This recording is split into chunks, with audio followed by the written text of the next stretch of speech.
Herkese merhaba, kanalıma hoş geldiniz. Bu videomda sizlerle elimde görmüş olduğunuz baharlık hırka yapılışını paylaşacağım. Yapılışı gayet kolay. Öncelikle tüm parçalarımızı yapıyoruz. Sırt parçamla başlangıç yapıyorum. 1, 2, 3, 4, 5 parça halinde modelimizi oluşturup geliyoruz. Sadece ön parçamızda kesme işlemi yaptığımız için ön parçamızı video içerisinde beraber başlayıp beraber tamamlayacağız.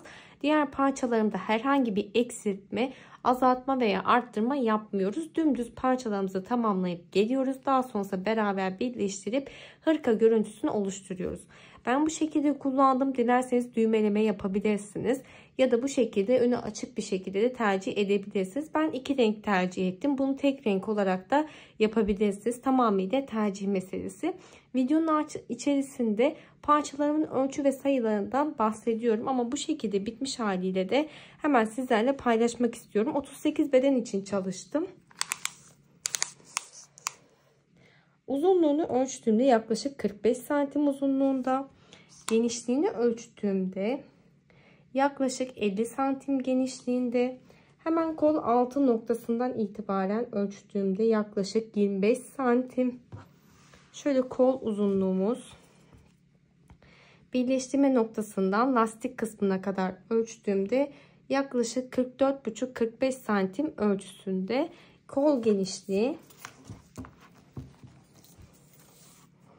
Hemen şöyle düzeltiyorum. Yaklaşık 20 santim genişliğinde. Buradaki ölçüleriniz, parçalarımız dümdüz devam ettiği için kendi vücudunuza göre nasıl ölçü alacağınızı video içerisinde bahsediyorum. Kolaylıkla kendi ölçünüzü belirleyebilirsiniz. Beden büyütmesi veya eksiltmesi de yapabilirsiniz. Bu anlamda yapılışına geçmeden önce ipliğimden de bahsetmek istiyorum. 38 beden için çalıştığımı söylemiştim. 3 adet beyaz ipliğimden kullandım. 1 adet ise lacivert renk kullandım. Tek renk kullanıyorsanız 4 ya da 5 yumak almanız yeterli olacak. İpim Lady Twist uçan iplik olarak geçiyor. saturdayhobby.com'dan temin ettim. Açıklama kısmının linkini bırakıyor olacağım. Birçok renk seçeneği bulunuyor. Tıklayarak ipi inceleyebilirsiniz. Burada hemen özelliklerinden de bahsetmek istiyorum. Baktığımızda 100 gram 300 metre uzunluğunda bir ip. Dediğim gibi linkini bırakıyorum. Tıklayıp inceleyebilirsiniz. 4 milim tığ numarası için uygundur diye belirtilmiş. Fakat ben 3,5 numara tığ kullanarak örgümün başlangıcını yaptım. Elim çok sıkı yapıda değil. Bol örgü yapmayı seven biriyim. O yüzden 3,5 numara tığ ipe daha uygun olduğunu düşünüyorum. Farklı bir ip kullanıyorsanız kendi ipinize göre tığ numarası tercih etmeniz gerekiyor. Yapılışına geçmeden önce videoyu beğenmeyi, yorum yapmayı ve kanalıma abone olmayı unutmayın lütfen. Instagram'da takip etmiyorsanız açıklama kısmına link bırakıyorum. Tıklayıp takip edebilir. Orada yaptıklarınızı beni etiketleyerek paylaşabilirsiniz. Şimdi beraber yapılışına geçelim. Şimdi ben parçalarımı tamamlayıp geldim. Sizlerle beraber ön gövde parçamızla başlangıç yapacağız. Çünkü ön gövde parçamızda eksiltmeler yapıyoruz yaka boşluğu için. Diğer tüm parçalarımız dümdüz devam ediyor. Herhangi bir eksiltme yapmıyoruz. Burada hem sayı hem de ölçülerimi sizlerle başlangıçta paylaşmak istiyorum. Öncelikle sırt parçamızla başlangıç yapıyoruz. Sırt parçamızda ölçülerimizi ayarladıktan sonra diğer parçalarımızı ölçü ayarlamak çok daha kolay oluyor. Burada kendim için yazmış olduğum ölçüleri sizlerle şöyle paylaşmak istiyorum. Not alın isterseniz. Aynı ölçü üzerinden devam edebilirsiniz. 38 beden için çalışıyoruz beraber. 38 M beden için çalışıyoruz. Şimdi sırt parçamda 105 tane zincir çekiyorum. Bakın burada 105 tane zincirim var. 3 zincir dönüşümle beraber 106 tane ikili trabzan ulaşıyorum. 2 sıra ikili trabzan yaptıktan sonra üzerine farklı bir renk ile kafesler oluşturuyoruz. Kafeslerde de yine aynı şekilde kafes sırasını tamamladıktan sonra üzerine yine 2 sıra boyunca ikili trabzan yapıyoruz. Model bundan ibaret. İstediğimiz uzunluğa kadar bu şekilde devam ettiriyoruz. Buradaki 105 zincir bende 52 santim uzunluğunda. Genişliğinde daha doğrusu. Uzunluğun ise sadece lacivert model nokta kısımlarını saydığımda 14 sıra boyunca gittim. Ama burada mutlaka kendi vücut ölçünüze göre, kendi istediğiniz uzunluğa göre ayarlama yapmanız gerekiyor. Ben kendi üzerimde duruşunu sizlerle başlangıçta ve Instagram adresimde paylaşıyorum. Size göre kısaysa daha uzun ya da uzunsa daha kısa yapabilirsiniz. Ben 14 sıra boyunca devam ettim. 14 sıra 45 santim uzunluğunda. Şimdi bu şekilde gövde parçamızı tamamladıktan sonra, sırt gövdeyi tamamladıktan sonra kol parçama geldi sıra. Kol parçamı her zaman söylüyorum. Ben gövde parçamı yaptıktan sonra ortasına kolumu yerleştiriyorum ve istediğim ölçüde bir ayarlama yapıyorum. Tutmuş olduğum noktadan sayarak. Burada kol için 81 tane zincir çektim. Bir tık geniş bir kol olsun istediğim için. 81 zincir üzerine 3 zincir dönüşle beraber 82 tane trabzandan oluşuyor. Yine modelimiz aynı şekilde devam ediyor. Sadece lacivert noktayı saydığımda 13 sıra boyunca devam ettim. 13 sıra bende 41 santim uzunluğunda. Genişliği ise yani 82 trabzan 40 santim genişliğinde. Dediğim gibi bir tık geniş çalıştım. En son lastik yaparak böyle balon duruşu yapsın istiyorum. O yüzden bir tık büyük çalıştım. Bu size çok geniş geliyorsa daha da dar çalışabilirsiniz. Kendi kolunuza göre ayarlama yapabilirsiniz. Aynı parçadan aynı ölçülerde 2 tane kol çalışıp geliyoruz. Daha sonrasında sıra geliyor ön gövde parçamıza. Ön gövde parçamızı dediğim gibi videonun içerisinde beraber başlıyoruz. Burada 51 tane zincirden oluşuyor. 51 zincir 3 zincir dönüşle beraber 52 tane trabzana geliyor. 52 tane ikili trabzanda yine aynı şekilde 2 sıra trabzan, 1 sıra kafes, 2 sıra trabzan şeklinde modelimiz devam ediyor ve sırt parçamızı eşit olmak zorunda. Ön parçamız 14 sıra boyunca devam ediyorum. 45 santim uzunluğunda aynı sırt parçama eşit gelecek şekilde. Genişliği ise burada 51 zincir, 52 trabzan, 24 santim genişliğinde oluyor. En son üzerine 2 sıra daha böyle lastik gibi trabzan ya da sık iğne gideceğimiz için bence yeterli genişlikte olmuş oldu. Şimdi beraber ön gövde parçamızın yapılışıyla başlayalım. Şimdi hırkamızın ön gövde parçasıyla başlangıç yapıyoruz. Burada ön parçam sırt parçamın yarısı olduğu için 51 tane zincir çekerek başlangıcımızı yapıyoruz. İpimin ortasına tığımı yerleştirdim ve bir tane zincir çekerek başlangıcımı yaptım. Toplamda 51 zincire ulaşana kadar devam edelim. Toplamda 51 tane zincir çektim. Son zinciri parmağımla tutuyorum. Bakın 51. zincirimi üzerine 1, 2, 3 tane zincir çektim. Tığım üzerine ipimi bir kez aldım. 51. zincir içerisinden tığımı geçiriyorum. İpimi çektim. Tığımda 3 tane ilmeğim var. 1, 2 seferde çekerek ikili trabzanımı yaptım.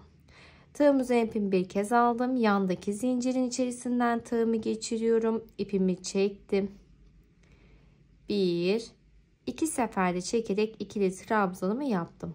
Tığım üzerine ipimi bir kez aldım. Yandaki zincirin içerisinden tığımı geçirdim. İpimi çekiyorum. 1, 2 seferde çekerek ikili trabzan. Tığım üzerine ipimi bir kez aldım. Yandaki zincirin içerisindeyim. İpimi çektim. İkili trabzanımı yapıyorum. Yandaki zincirin içerisindeyim.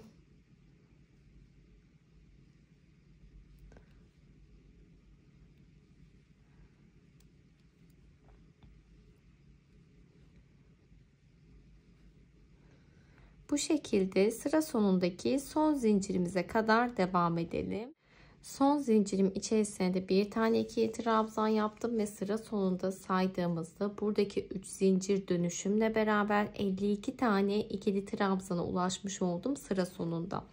Bundan sonra eksiltme yapacağımız yaka oyuntusu kısmına kadar hep 52 tane trabzanla devam ediyoruz. 1, 2, 3 tane zincir çektim. Tığım üzerine ipimi bir kez aldım. Hemen dibindeki boşluğa değil bir sonraki trabzanın tepesine geliyorum. Bir tane ikili trabzan. Tığım üzerine ipimi bir kez aldım. Yandaki trabzanın tepesine geldim. Bir tane ikili trabzan. Yandaki trabzanın tepesine geldim. Bir tane ikili trabzan şeklinde sıra sonuna kadar devam ediyoruz. Her trabzanın tepesine bir tane trabzan yaparak. Şimdi sıra sonuna kadar geldiğimizde sıra sonundaki zincirin içerisinden tığımı geçiriyorum. İpimi çekip ikili trabzan yaparak sıramı tamamladım. Mutlaka sıra sonundaki zincirimize batma işlemi yapmadan dönüş sağlamıyoruz. Yoksa eksiltme yaparız. Zincirimize de battıktan sonra bir üst nokta için diğer rengimi elime aldım. Şimdi burada düğümleyerek bir başlangıç yapacağım. Hemen şöyle dibinden düğümleme yapıyorum.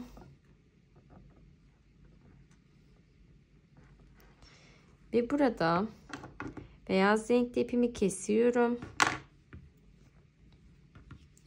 Daha sonra bu iplerimizi gizleyeceğiz. Şimdi kafes örgü yaptığım için bu sırada gizleme yapamıyorum. O yüzden bir üst sıraya geldiğimizde, yani trabzan yapmış olduğum sıraya geldiğimde örme işlemi esnasında nasıl gizleme yaptığımı da göstereceğim sizlere. 1, 2, 3, 4 tane zincir çektim. Tığımızı ipimi bir kez aldım. Burası bizim başlangıç noktamız. O yüzden burayı saymıyoruz. Bir sonraki trabzanın tepesine değil, arada bakın bir tane trabzan atlıyorum. Bir sonraki trabzanın tepesine gelip bir tane ikili trabzan yaparak ilk kafesimi oluşturdum. Bir tane zincir, tığımızı ipimi bir kez aldım. Bir tane atlıyorum. Bir sonraki trabzanın tepesine geldim. Bir tane ikili trabzan. Bir zincir, tığımızı ipimi bir kez aldım. Bir tane trabzan atlıyorum. Bir sonraki trabzanın tepesine geliyorum. Bir tane ikili trabzanımı yaptım. Bir tane zincir, tığımızı ipimi bir kez aldım. Bir tane atlıyorum. Bir sonraki trabzanın tepesine geldim. Bir tane ikili trabzanımı yaptım. Bir zincir, tığımızı ipimi bir kez aldım. Bir tane atlıyorum. Bir sonraki ikinci trabzanın tepesine gelip ikili trabzan. Bir zincir, tığımızı ipimi bir kez aldım. Bir, ikinci trabzanın tepesine geliyorum. İkili trabzan. Bir zincir, tığımızı ipimi bir kez aldım. Bir, ikinci trabzanın tepesine gelip ikili trabzanımı yapıyorum. Ve bu şekilde sıra sonuna kadar devam ediyoruz. Şimdi sıra sonuna kadar geldim. Son kafesimi yaptıktan sonra sıra sonunda sadece zincir çekerek dönüş sağladığım nokta var. O yüzden burada arada herhangi bir zincir çekmeden tığımızı ipimi bir kez aldım. Yandaki zincirin tepesinden tığımı geçiriyorum ve bir tane ikili trabzan yaparak sıramı tamamlıyorum. Bakın yan yana iki tane ikili trabzan yapmış olduk. Bu şekilde diğer parçalarınıza da denk gelebilir. Arada hiç zincir çekmiyoruz. Yan yana iki tane trabzan yapıyoruz. Diğer türlü arada zincir çekerseniz esneme yapacağı için, yani yana doğru kayma yapacağı için arttırma yapmış olursunuz. O yüzden zincir çekmeden yan yana iki tane trabzan yaparak sıramızı bitiriyoruz. Burada şimdi bir kez lacivert kafes yaptıktan sonra diğer rengim için hemen düğümleme yapıyorum. Şöyle dibindeki boşluğa kadar gelip düğümledik. İpimi kestim. Şimdi beyaz renkteki ipimize ikili trabzanlar yapacağız. Bakın bu kesmiş olduğum ipi şöyle örgümün üzerine yerleştiriyorum. Parmağımla tuttum. 1, 2, 3 tane zincir çektim. Tığımızı ipimi bir kez aldım. Dibindeki boşluğa herhangi bir batma işlemi yapmıyoruz. Bir sonraki trabzanın tepesine geldim. Bir tane ikili trabzanımı yaptım. Tığımızı ipimi bir kez aldım. Bir zincir çekerek yapmış olduğum boşluk var. Boşluğa geliyorum. Bir tane ikili trabzan. Daha sonrasında tığımızı ipimi bir kez aldım. Trabzanın tepesine geldim. Bir tane ikili trabzan. Bir zincir çekerek yapmış olduğum boşluğa geldim. Bir tane ikili trabzan. İkili trabzanın tepesine geldim. Bir tane ikili trabzanımı yaptım.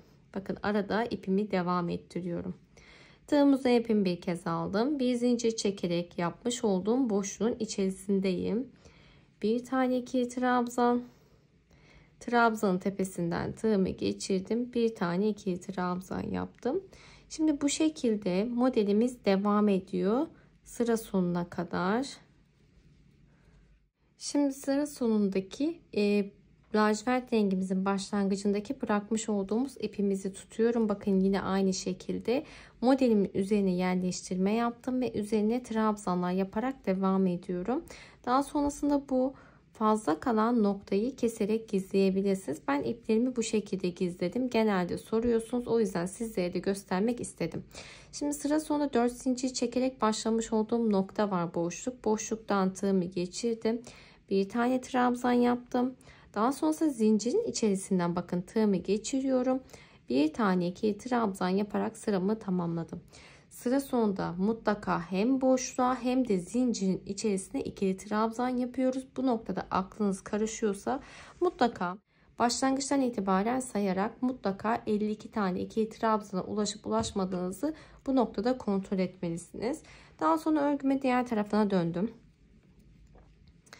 1 2 3 tane zincir, tığımızı ipimi bir kez aldım. Dibindeki boşluğa herhangi bir işlem yapmıyorum. Bir sonraki bakın ikinci trabzanın tepesine gelip bir tane ikili trabzanımı yaptım. Yandaki trabzanın tepesine geldim. İkili trabzan.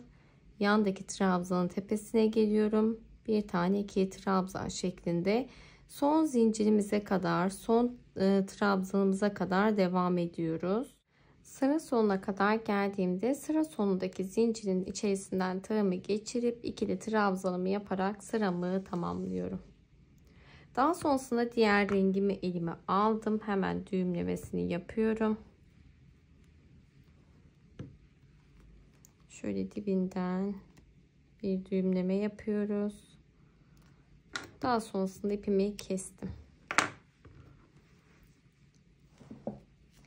Bu sıramızda lacivert rengimizle beraber kafesler yapıyoruz. 1 2 3 4 tane zincir çektim. Şimdi buradaki ipimi bir üst sıraya geldiğimde trabzanların altında gizleme yapıyorum. Şu anda kafes yaptığımız için arada görüntü olarak hiç güzel gözükmüyor. O yüzden bu sırada herhangi bir işlem yapmadan bu şekilde bırakıyorum. 4 zincirimi çektikten sonra tığımıza ipimi bir kez aldım.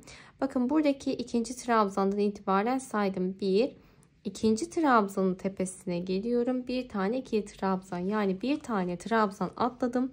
Bir sonraki trabzanın tepesine gelip ikili trabzan. Bir zincir çektim. Tığımıza ipimi bir kez aldım. Bir ikinci trabzanın tepesine geliyorum. Bir tane ikili trabzan. Bir zincir çektim. Tığımıza ipimi bir kez aldım. Bir tane trabzan atlıyorum. İkinci trabzanın tepesine gelip ikili trabzan. Bir zincir çektim, bir tane atladım. İkinci trabzanın tepesine gelip ikili trabzan yapıyorum. Bir zincir çektim. Bir, ikinci trabzanın tepesindeyim ve ikili trabzanımı yaptım. Bir tane zincir çektim. Tığımıza ipimi bir kez aldım. Bir, ikinci trabzanın tepesine geliyorum. Bir tane ikili trabzan ve bu şekilde sıra sonuna kadar devam ediyoruz. Şimdi sıra sonundayım. Bir zincirimi çektim. Bir tane trabzan atlıyorum. Bir sonraki trabzana gelip ikili trabzanımı yaptım. Ve sıra sonunda 3 zincirim var. Zincirin tepesinden tığımı geçiriyorum. Bakın arada herhangi bir zincir çekmeden bir tane daha ikili trabzanımı yaptım. Yan yana 2 tane trabzan yaparak bitirdik. Şimdi diğer rengimi elime alıyorum. Hemen dibinden bir düğümleme yapıyoruz.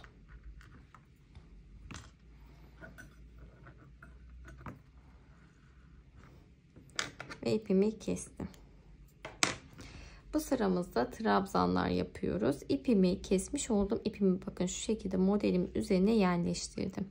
1 2 3 tane zincir çektim. Tığımıza ipimi bir kez aldım. Yandaki trabzanın tepesinden tığımı geçiriyorum ve bir tane ikili trabzanımı yaptım. Tığımıza ipimi bir kez aldım. Boşluğun içerisine geldim. Bir tane ikili trabzan. Trabzanın tepesine geldim. Bir tane ikili trabzanımı yaptım. Daha sonrasında bakın buradaki bir zincir çekerek yapmış olduğum boşluktayım. Bir tane ikili trabzan. Trabzanın tepesine geldim. Bir tane ikili trabzan şeklinde sıra sonuna kadar devam ediyorum. Sıra sonundaki son kafesimin içerisinden tığımı geçiriyorum. Bir tane ikili trabzan. Ve burada 4 zincir çekerek dönüş sağladığım noktadaki 3. zincirin içerisinden tığımı geçiriyorum. Bir tane ikili trabzan yaparak sıramı tamamladım. Şimdi örgümün diğer tarafına döndüm. 1 2 3 tane zincir, tığımıza ipimi bir kez aldım.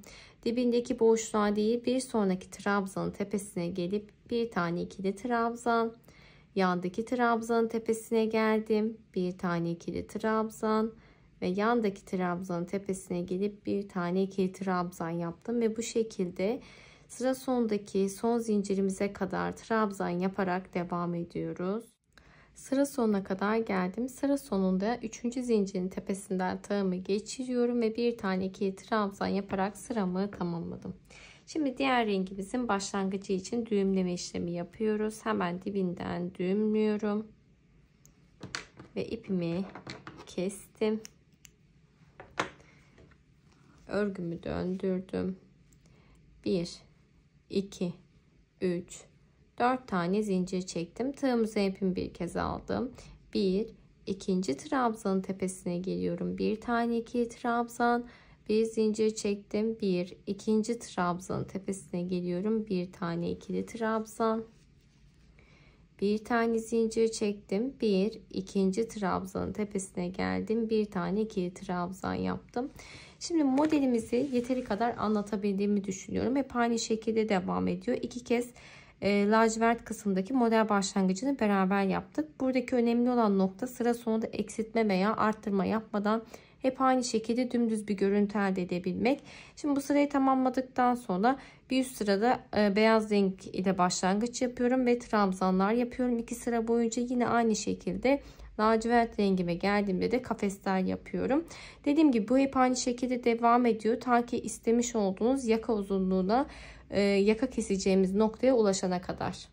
Şimdi ön parçamda 11 sıra boyunca gittim. Örgümün ters tarafındayım. Bunu birinci sıramızdan anlayabilirsiniz. Bakın ön tarafı bu şekilde gözüküyor. Ters kısmı ise bu şekilde gözüküyor. Şimdi 11. sıram 2, 4, 6, 8, 10, 11. Evet 11. sıramı tamamladıktan sonra lacivert kısımda 12. sıramızın başlangıcını yapıyoruz. Sırt parçamı toplamda 14 sıra boyunca gitmiştim. Şimdi burada da ön parçamızda da 12. sıramızda eksiltmeye başlıyoruz. Yani yaka oyuntusu için kesme işlemi yapıyoruz. Dediğim gibi ters kısmında olduğum için şu anda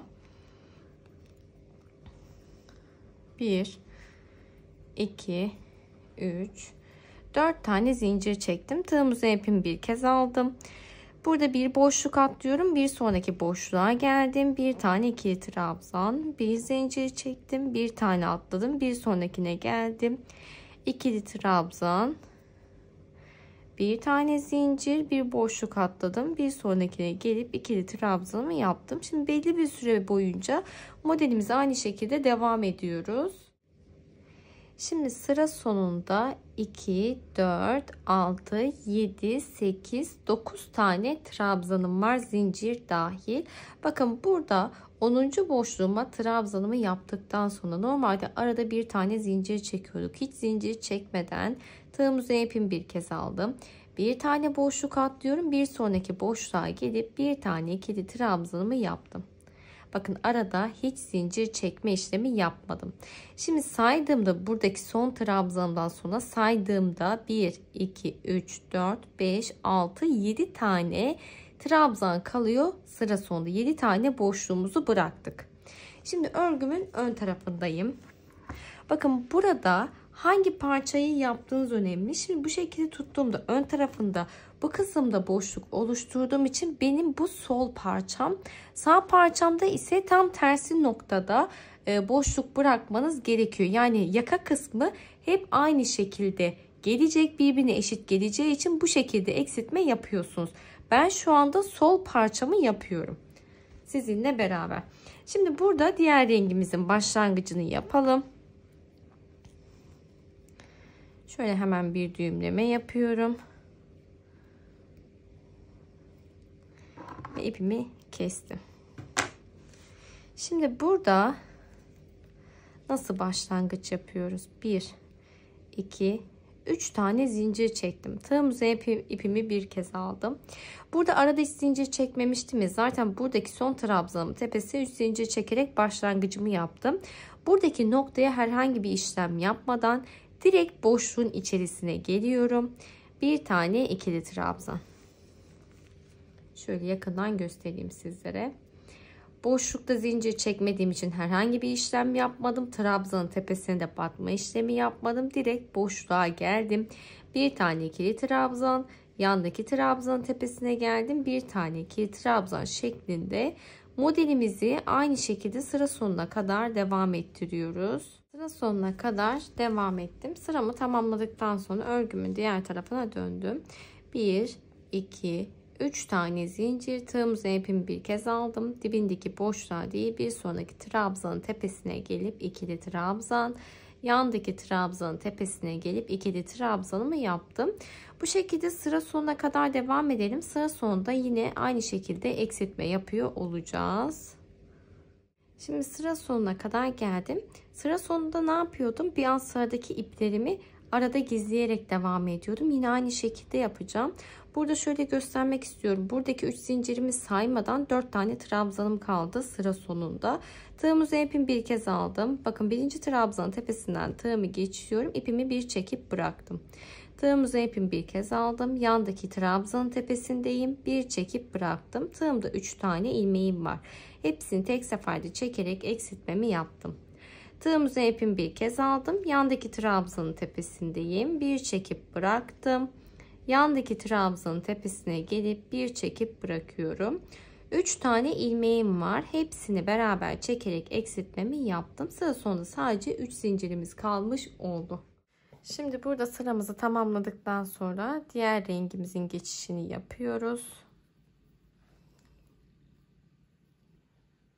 Hemen şöyle düğümlemesini yaptım.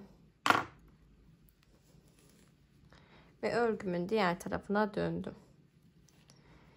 1, 2, 3, 4 tane zincir çektim. Tığımızı ipimi bir kez aldım. Şimdi burada bir boşluk atlıyorum. Bir sonraki boşluğa gelip bir tane ikili trabzanımı yapıyorum. Bakın yine aynı şekilde başlangıç yaptım burada. Daha sonra bir zincir çektim. Bir boşluk atlayıp bir sonraki trabzanın tepesine gelip ikili trabzan yaparak modelimize aynı şekilde sıra sonuna kadar devam edelim.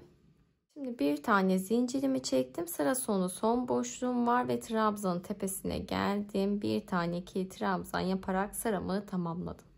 Şimdi örgümüzün diğer tarafına dönüyoruz ve burada yine ipimizi değiştiriyoruz hemen. Ve burada kesmiş olduğum ipimi de şu şekilde tutuyorum. Gizleyerek devam edeceğim. 1, 2, 3 tane zincir çektim. Tığımızın ipimi bir kez aldım. Hemen dibindeki ilk boşluğa geliyorum. Bir tane ikili trabzan. Trabzanın tepesine geldim. Bir tane ikili trabzan yaptım. Burada yine aynı şekilde modelimize sıra sonuna kadar devam ediyoruz. Sıra sonunda beraber eksiltme yapacağız. Şimdi sıra sonuna kadar geldim. Son trabzanın tepesine bir tane ikili trabzan yaptım. Burada 4 zincir çekerek dönüş sağladığım boşluğum var. Boşluğuma herhangi bir işlem yapmıyorum ve bu şekilde eksiltmemizi yapmış oluyoruz. Hemen bakın burada örgümün diğer tarafına dönüş yapıyorum. 1, 2, 3 tane zincir çektim. Tığımızı ipimi bir kez aldım. Dibindeki boşluğa herhangi bir işlem yapmıyorum. Bir sonraki boşluktan tığımı geçirdim. Bir çekip ilmeğimi bıraktım. Yandaki boşluğa geldim. Bir çekip ilmeğimi bıraktım. Daha sonra hepsini beraber çekerek eksiltmemi yaptım. Burada da bu şekilde bir tane eksiltme yaptıktan sonra sıra sonuna kadar modelimize aynı şekilde devam ediyoruz. Benim için yeterli bir eksiltme oldu. Bu bizim son eksiltmemizdi. Şu anda lacivert bölümü saydığımda 2, 4, 6, 8, 10, 12, 13 sıra boyunca gittik. Şimdi beraber 14. sıramızı başlayacağız ve o bizim son sıramız olacak. Sıra sonuna kadar modelimi aynı şekilde devam ettim. Burada 14. sıramız için lacivert rengimize geçiş yapıyoruz. Hemen şöyle düğümlememi yapıyorum ve ipimi kestim. Daha sonrasında şöyle ipimi elime doladım. Örgümün diğer tarafına dönüyorum. 1, 2, 3, 4 tane zincir çektim. Tığımızı ipimi bir kez aldım. Bir tane trabzan atlıyorum. Bir sonraki trabzanın tepesine gelip bir tane ikili trabzan. Bir zincir çektim. Bir trabzan atladım. Bir sonraki trabzanın tepesindeyim. İkili trabzan şeklinde modelimizi sıra sonuna kadar devam ettiriyoruz. Şimdi sıra sonunda baktığımda 1, 2 trabzan, bir de zincir çekerek dönüş sağladığım nokta var. Bir tane boşluk atlıyorum. Bir sonraki boşluktayım. Trabzanın tepesindeyim. İkili trabzanımı yaptım ve sondaki zincirimin tepesine de bir tane ikili trabzan yaparak sıramı tamamladım. Şimdi örgümün diğer tarafına döndüm. Hemen beyaz rengimin başlangıcını yapıyorum. üzerine 14. sıramızı yaptık. Üzerine 2 sıra beyaz giderek bitişimizi yapacağız. Yine aynı şekilde eksiltme yapmadan modelimizi devam ettirip hemen şöyle ipimi düğümledikten sonra bir yandan üstüne yerleştiriyorum. 1 2 3 tane zincir çektim. Tığımıza ipimi bir kez aldım. Hemen yandaki trabzanın tepesindeyim. Bir tane ikili trabzan, boşluğa geldim. Bir tane ikili trabzan, yandaki trabzanın tepesine geldim. Bir tane ikili trabzan yaptım ve bu şekilde modelimize devam ediyoruz. Şimdi sıramı tamamladıktan sonra bir üst noktaya da aynı şekilde başlangıç yapıyorum. Ve üst nokta bizim son sıramız olacak. 2 sıra boyunca beyaz renk ile devam edip geliyorum hemen. Şimdi 2 tane ön gövde parçamı tamamlayıp geldikten sonra, daha doğrusu tüm parçalarımızı tamamladıktan sonra sıra geliyor birleştirme işlemine. Şimdi öncelikle sırt parçamın yerleştirmesini yaptım. Örgümün düz kısmı içeride kalıyor, ters kısmı dışarıda kalacak şekilde, yani tersten bir dikme işlemi yapıyoruz. Yine aynı şekilde ön gövde parçalarımın da ters tarafındayım şu anda. En son ipimi fazla kesmiştim dikebilmek için. Burada parçalarımızı eşitliyoruz. Şöyle omuzdan bir eşitleme yapalım. Tam karşılık gelen noktadan dikme işlemine başlıyorum. Ve burada ben tek dal halinde, içte bulunan tek daldan karşılıklı düz bir şekilde dikme işlemi yapıyorum. Omuz birleştirmesini yaptıktan sonra beraber kol ve ön gövde parçamızın, daha doğrusu gövde parçamızın birleştirmesini yapacağız. Şimdi buradaki omuzu devam ediyorum. Aynı şekilde diğer omuz birleştirmesini tamamlayıp geliyorum. Şimdi sizlere bahsettiğim gibi omuzların dikme işlemini tamamlayıp geldikten sonra şimdi kolu birleştireceğiz. Kolu nasıl yapıyorum? Yine örgümün ters tarafından dikme işlemi yapmam gerekiyor. Şöyle baktığımda burası ön, burası ters. Şöyle tersini döndürdüm. 2'ye katlıyoruz.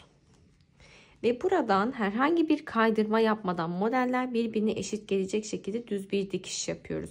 Öncelikle iki kolun bu şekilde sabitlemesini tamamlayıp gelelim. Daha sonra buraya yerleştirip birleştirmesini yapalım. Şimdi sizlere bahsettiğim gibi kolun dikme işlemini gerçekleştirdim, geldim.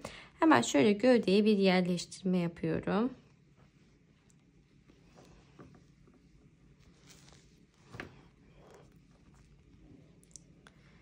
Eşit gelecek noktadan öncelikle bir başlangıç yapacağız. Bakın şöyle omuzdan alt noktaya kadar eşit bir şekilde tuttuğumda tam şuradaki noktaya geliyor. Burada da parçamızı eşit başlamak zorundayız. Yoksa model kaydırma yaparsak görüntü olarak güzel gözükmeyecektir.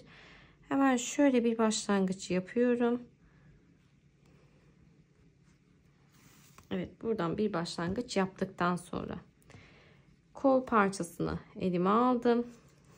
Boşluktan iğnemi geçirdim. Şimdi karşılıklı bakın buradaki her boşluktan iğnemizi geçirip dikme işlemi yapıyoruz. Hala örgümün ters tarafındayım. Ön tarafını tüm dikme işlemini bitirdikten sonra çeviriyoruz. Şimdi şöyle başladım. Buradan devam edip başlangıç noktama kadar geliyorum. Şimdi sizlere bahsettiğim gibi kol altı başlangıç noktama kadar geldim. Burada gövdeyi eşit bir şekilde devam ediyoruz. Bakın modelimi eşitledim. Hiç kaydırma yapmadan. Karşılıklı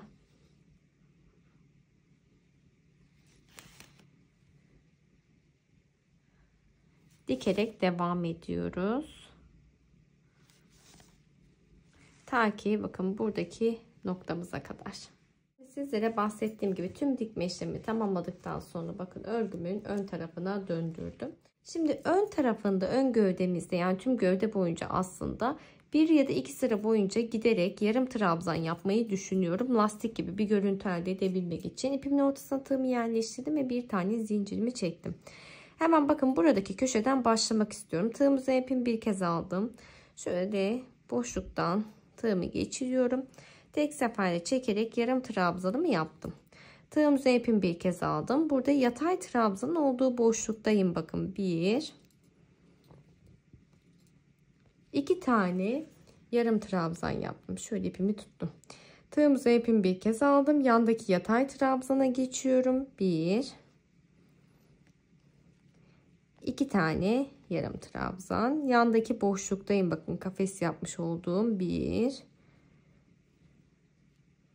2 tane yarım trabzan. Yandaki boşluğa geldim. 1 2 tane yarım trabzan yaptım. Şimdi bakın hafif bir kasma gibi bir durum hissettiğimde 3 tane yaptım buradaki boşluğuma. Yandaki boşluğuma geldim. 1 2 yandaki boşluğa geldim. 1 alamadım. 2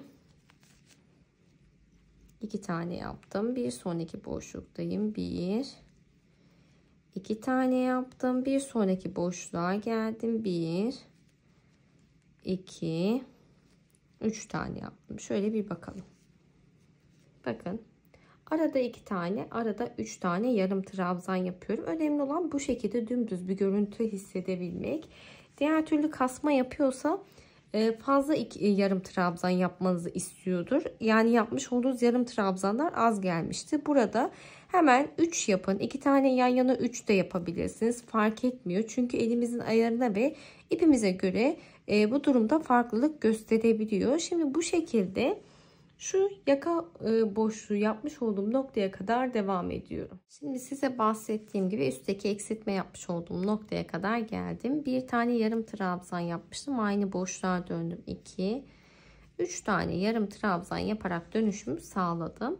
Buradaki trabzanların tepesine batma işlemi yapıyorum. Bakın her trabzanın tepesine bir tane yarım trabzan yapıyorum.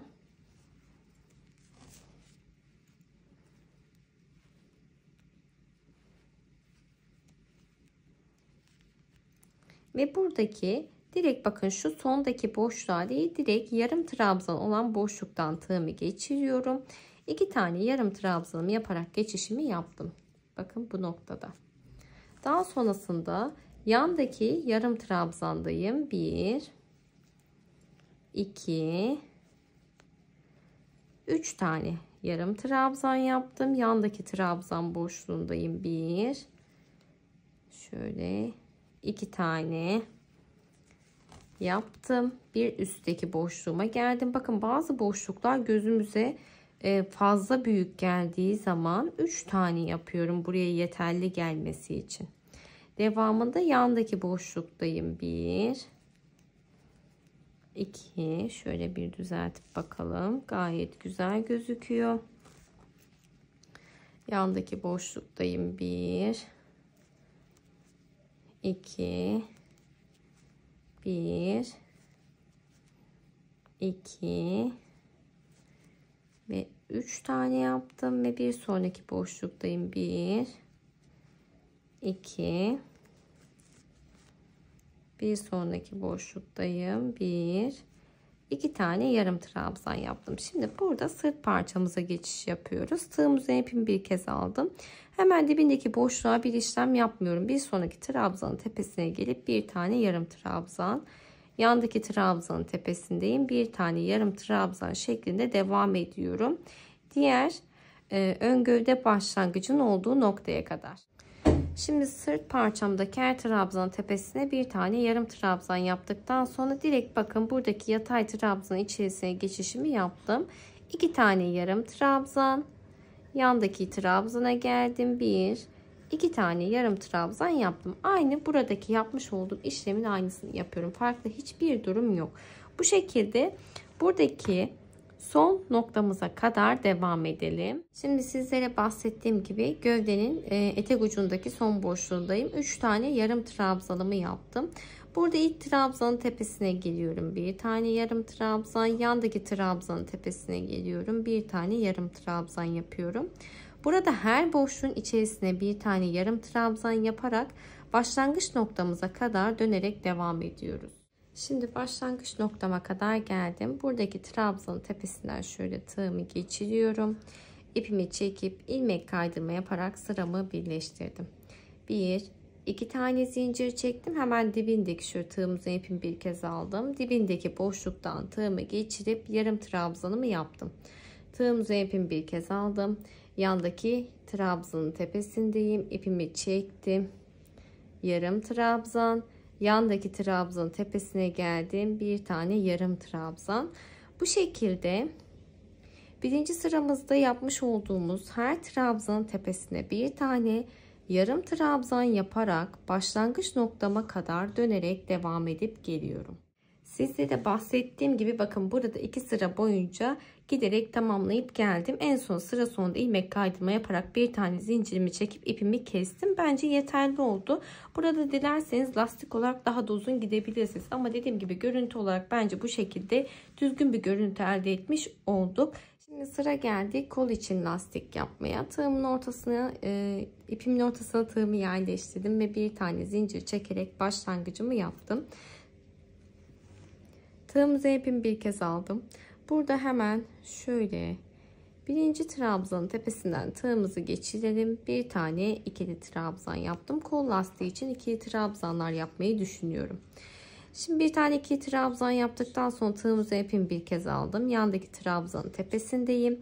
Bir çektim, ilmeğimi bıraktım. Yandaki trabzanın tepesine geldim. Bir çekip bıraktım. Sonra tığımdaki tüm ilmeklerimi tek seferde çekerek eksiltme yaptım. Yandaki trabzanın tepesine geliyorum. Bir tane ikili trabzan. Bir sonraki bakın trabzanın tepesine geldim. İpimi bir çekip bıraktım. Yandaki trabzanın tepesine geldim. Bir çekip bıraktım. Sonra tüm ilmeklerimi beraber çekerek eksiltmemi yaptım. Bir tane ikili trabzan yapıyorum. Bir sonraki trabzanın tepesine geldiğimde bir çekip bıraktım. Yandaki trabzanın tepesine geldim. Bir çekip bıraktım. Daha sonra tüm ilmeklerimi tek seferde çekerek eksiltmemi yaptım. Bir tane ikili trabzan yapıyorum. Bir sonraki trabzanın tepesindeyim. Bir çekip bıraktım. Yandaki trabzanın tepesine geldim. Bir çekip bıraktım ve tüm ilmeklerimi tek seferde çekerek eksiltmemi yaptım. Şimdi bu şekilde bir tane trabzan yapıyoruz. Bir tane eksiltme yaparak başlangıç noktama kadar devam ediyorum. Şimdi sıra sonundaki son boşluğuma geldim. Bir tane ikili trabzan yapıyorum ve başlangıçtaki ikili trabzanın tepesinden tığımı geçirip ilmek kaydırma yaparak sıramı birleştirdim. Bakın kol toparlanmaya başladı. Şimdi 1, 2, 3 tane zincir çektim. Tığımıza ipimi bir kez aldım. Hemen yandaki bakın 2 tane gibi gözüküyor ama bu eksiltme yapmış olduğum nokta, alttan tığımı geçiriyorum. İpimi çektim ve bir tane ikili trabzanımı yaptım.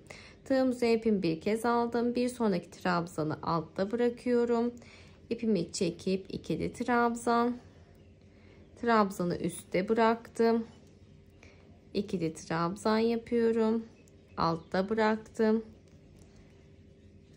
İkili trabzanımı yapıyorum. Burada tığ işi lastik yapıyoruz. Bir tane trabzanı altta bırakıyoruz. Bir tane trabzanımızı üstte bırakıyoruz. Detaylı anlatımı diğer kanalımda mevcut. Eğer ilk kez yapıyorsanız tıklayarak inceleyebilirsiniz. Şimdi bu şekilde dönerek istediğimiz kol lastik uzunluğuna ulaşana kadar devam ediyorum. Sizlere bahsettiğim gibi kol lastiğimi tamamlayıp geldim. Saydığımda 1, 2, 3, 4, 5 sıra yaparak tamamladım. Buradaki lastik uzunluğu tamamıyla tercih meselesi. Dilerseniz daha da uzun yapabilirsiniz. Bu şekilde duruşu da gayet güzel oldu. Üzerimde duruşunu zaten başlangıçta sizlerle paylaşıyorum. Şimdi beyaz renkteki ipimden 3 adet ip kullandım. Lacivert rengimden ise 1 adet ip yeterli oldu. Benimle birebir aynı ölçü ve sayılarda çalışıyorsanız, farklı sayılarda çalışıyorsanız daha fazla ip almanız gerekecektir. Videoyu beğenmeyi, yorum yapmayı ve kanalıma abone olmayı unutmayın lütfen. Bir sonraki videoda görüşmek üzere. Hoşça kalın.